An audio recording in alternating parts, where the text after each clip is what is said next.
హరి ఎన్నో రకాల వ్యాపారాలు చేస్తుంటాడు, కానీ ఏ వ్యాపారంలోనూ లాభం మాత్రం రావడం లేదు. దానికి ఒకటే కారణం ఉంది. హరి ఏ వ్యాపారం మొదలు పెడతాడో ఎదురుగా ఉన్నవాడు అదే వ్యాపారం మొదలు పెడతాడు. ఈ రోజెందుకు ఇంకా రాలేదు? ఓ దేవుడా, నా మీద కాస్త దయ చూపించు. నీ కృప లేకపోతే నేనేమీ చేయలేను అని ప్రార్థించుకుని వ్యాపారం మొదలు పెడతాడు. రండి బాబూ రండి, రండమ్మా రండి. గుమ్మడికాయలు తీసుకెళ్ళండి. చాలా తీయని గుమ్మడికాయలు ఇవి. ఇలాంటి గుమ్మడికాయలు మీరు ఎప్పుడూ చూసి ఉండరు. త్వరగా తీసుకెళ్ళండి.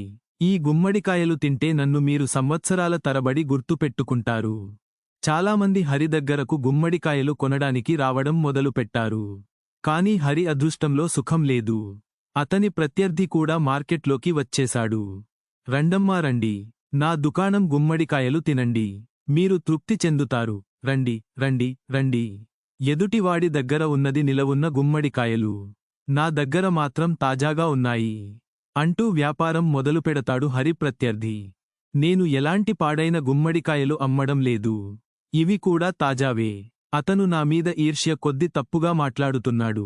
నేను స్పష్టంగా చెబుతున్నాను, ఇవి కూడా తాజావే అన్నాడు హరి. అసూయపడకు మిత్రమా, సమానంగా పోటీ చేయి. నీ సరుకు అమ్ముడుపోతుంది. అవును, రండమ్మా రండి, రండిసార్ రండి. అమ్మకం మొదలుపెట్టాడు హరి ప్రత్యర్థి. చూస్తుండగానే హరి దుకాణం దగ్గర ఉన్న కస్టమర్లు అందరూ ఎదురువైపు ఉన్న ప్రత్యర్థి దుకాణానికి వెళ్ళిపోయారు. అరే ఏమైంది?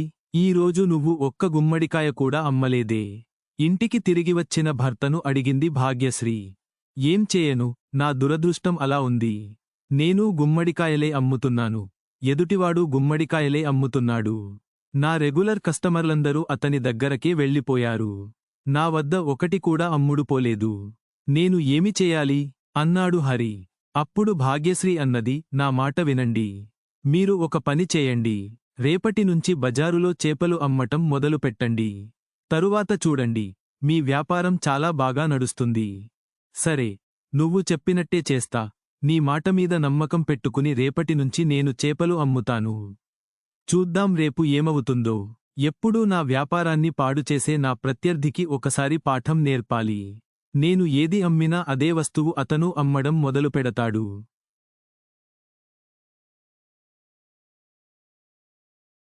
రండి సార్ రండి, తాజా చేపలు కిలో 100 రూపాయలు అంటూ అమ్మకం మొదలుపెట్టాడు హరి. హరి ప్రత్యర్థి కూడా ఆ రోజు చేపలను తీసుకువచ్చి అతని వ్యాపారం మొదలుపెట్టాడు. మొదట వచ్చిన ఒకరో ఇద్దరో తప్ప మిగిలిన వారంతా ఇతని దగ్గరే చేపలు కొన్నారు. ఏంటయ్యా అప్పుడే వచ్చాసావు? తీసుకువెళ్లిన చేపలు అలాగే ఉన్నాయి. ఏమైంది భర్తను అడిగింది భార్య భాగ్యశ్రీ. నేనిక ఆ మార్కెట్లో ఏ వస్తువూ అమ్మదలుచుకోలేదు. ఈ రోజు కూడా నా శత్రువు నాలాగానే చేపలను అమ్మటానికి తెచ్చాడు.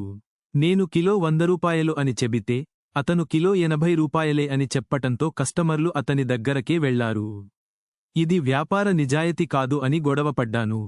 అతను నన్ను లెక్క చేయలేదు. ఇక అక్కడ కూర్చుని లాభం లేదని తిరిగి వచ్చాశాను. ఆగు ఆగు, విను. ఇప్పుడు నా బుర్రకి ఒక అద్భుతమైన ఆలోచన వచ్చింది. ఈ వ్యాపారం చేస్తే బజార్లో ఉన్న నీ శత్రువులు శాశ్వతంగా పారిపోతారు అంటూ భాగ్యశ్రీ భర్తకు ఒక ఆలోచన చెప్పింది. హరి కూడా భార్య చెప్పిన ఆ ఆలోచనతో కొత్త ఉత్సాహం పొందాడు. నువ్వు చెప్పిన ఆలోచనను ఈ రోజే అమలు చేస్తా అని సంతోషంగా చెప్పి బయలుదేరాడు. తరువాతి రోజు హరి ఇంట్లో తాపీమేస్త్రీలు పని చేయడం మొదలుపెట్టారు.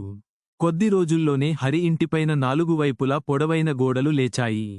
కానీ పైకప్పు వేయలేదు. పని పూర్తయ్యాక ఒక రాత్రి హరి చాలా మేకలను తీసుకొచ్చి ఆ ఎత్తైన గోడల మధ్య ఉంచాడు. ఇంతే, ఇక ఈ మేకలను బాగా తినిపించి పెంచడమే మిగిలింది. ఇప్పుడు నా పని పూర్తయినట్టే అనుకో. ఇక చూడు, మన సమస్యలన్నీ దూరమైపోతాయి. మనం ఆనందంగా, సంతోషంగా జీవిస్తాం. నిన్న కూడా హరి బజారులో ఏమీ అమ్మడానికి కూర్చోలేదు. నా మనసులో మాత్రం ఏదో అసహజమైన ఆందోళన కలుగుతోంది.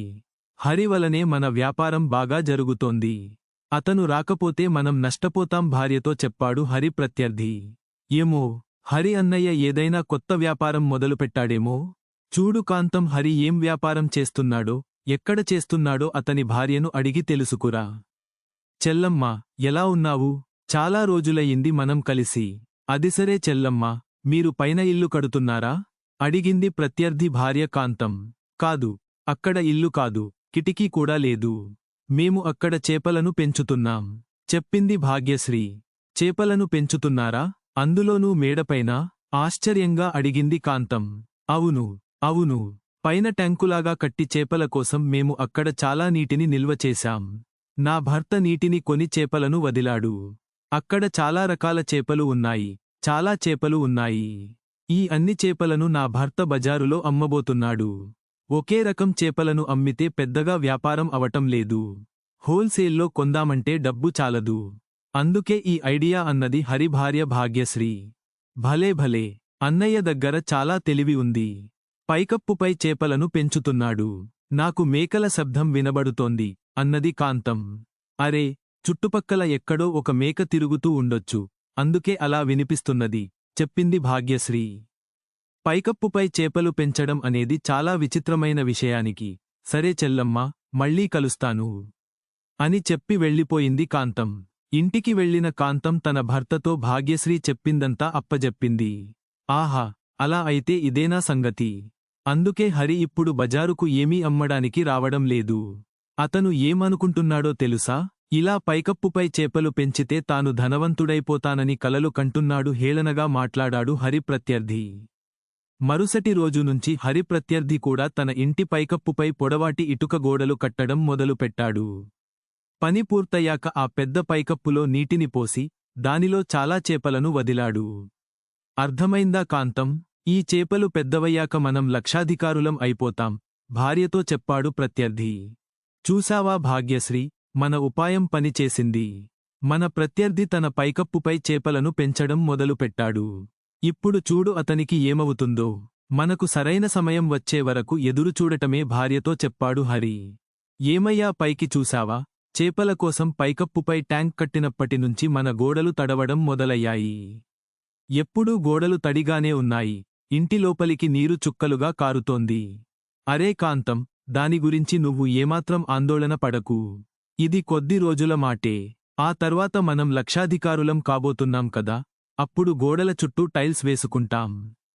ఇదిలా ఉండగా హరి మేకలు పెద్దవైపోతాయి. వాటిని సంతకు తీసుకు వెళతాడు. అతను తన మేకలన్నిటినీ తీసుకుని మొదటిసారి బయటకు వెళ్తాడు. ఒక్కొక్క మేకను అమ్మాలనుకుంటాడు. అప్పుడు ఒకతను అన్ని మేకలను నేను కొనుక్కుంటాను, ఎంతకు ఇస్తావు అని ఆడుగా. హరి 90,000 అని చెబుతాడు. ఆయన అన్ని మేకలను కొనుక్కుంటాడు. ఆగరా ఆగు, ఎందుకలా ఏదో కొంపలు అంటుకుపోయినట్లు ఆయసపడుతూ అంతలా పరిగెత్తాలా? విషయానికి చెప్పు, ముందుగా కాస్త ఊపిరి తీసుకో, తర్వాత చెప్పు అడిగాడు హరి ఒక గ్రామవాసిని. కొంప అంటుకోలేదన్నా, కొంప కూలిపోయింది. శివయ్య ఇల్లు పూర్తిగా కూలిపోయింది. అదే అన్నా వాళ్లే, తమ పైకప్పుపై చేపలు పెంచిన వాళ్ళు, వాళ్ల ఇల్లు మొత్తం నీళ్లతో నిండిపోయింది. అందుకే అందరినీ పిలవడానికి వెళ్తున్నాను. ఆగరా ఆగు, ఎందుకలా ఏదో కొంపలు అంటుకుపోయినట్లు ఆయసపడుతూ అంతలా పరిగెత్తాలా? విషయానికి చెప్పు, ముందుగా కాస్త ఊపిరి తీసుకో, తర్వాత చెప్పు అడిగాడు హరి ఒక గ్రామవాసిని. కొంప అంటుకోలేదన్నా, కొంప కూలిపోయింది. శివయ్య ఇల్లు పూర్తిగా కూలిపోయింది. అదే అన్నా వాళ్లే, తమ పైకప్పుపై చేపలు పెంచిన వాళ్ళు, వాళ్ల ఇల్లు మొత్తం నీళ్లతో నిండిపోయింది. అందుకే అందరినీ పిలవడానికి వెళ్తున్నాను. హరి తిన్నగా తన ప్రత్యర్థి శివయ్య ఇంటికి వెళ్లాడు. హరిని చూసి శివయ్య అడిగాడు, ఇప్పుడు నేను ఏం చేయాలి? నీ భార్య మాటలు విని నా ఇంటిపైన నేను కూడా చేపలు పెంచడం మొదలుపెట్టాను. దేవుడు ఇస్తే ఇంటి పైకప్పు చీల్చి కూడా ఇస్తాడని అంటారు. ఇక్కడ మాత్రం నా పైకప్పునే చీల్చేశాడు. నీ ఇల్లు బాగానే ఉంది, నా ఇల్లు ఎందుకు ఇలా అయింది? ఇది దేవుని శాపమో ఆశీర్వాదమో నాకు తెలియదు. నీ పూర్తి జీవితమంతా నన్ను చూసి నేను ఏ వ్యాపారం చేస్తే నువ్వు అదే వ్యాపారం చేసేవాడివి కదా. ఆ దుర్బుద్ధి ఎవరికి ఉండకూడదు. నేను నా ఇంటిపైన మేకలను పెంచాను. 15,000 రూపాయలకు కొన్న మేకలను 90,000 రూపాయలకు అమ్మాను. 3 ఏళ్ల లాభం ఒకేసారి సంపాదించాను అని చెప్పాడు. ఒకరి పొట్టకొట్టి ఇంకొకడు బ్రతకకూడదు. అలా చేస్తే ఎవరు తవ్వుకున్న గుంతలో వాళ్లే పడతారు అనేదానికి ఈ కథే నిదర్శనం. ఈ వీడియో నచ్చితే లైక్ చేయండి, షేర్ చేయండి, సబ్స్క్రైబ్ చేయండి.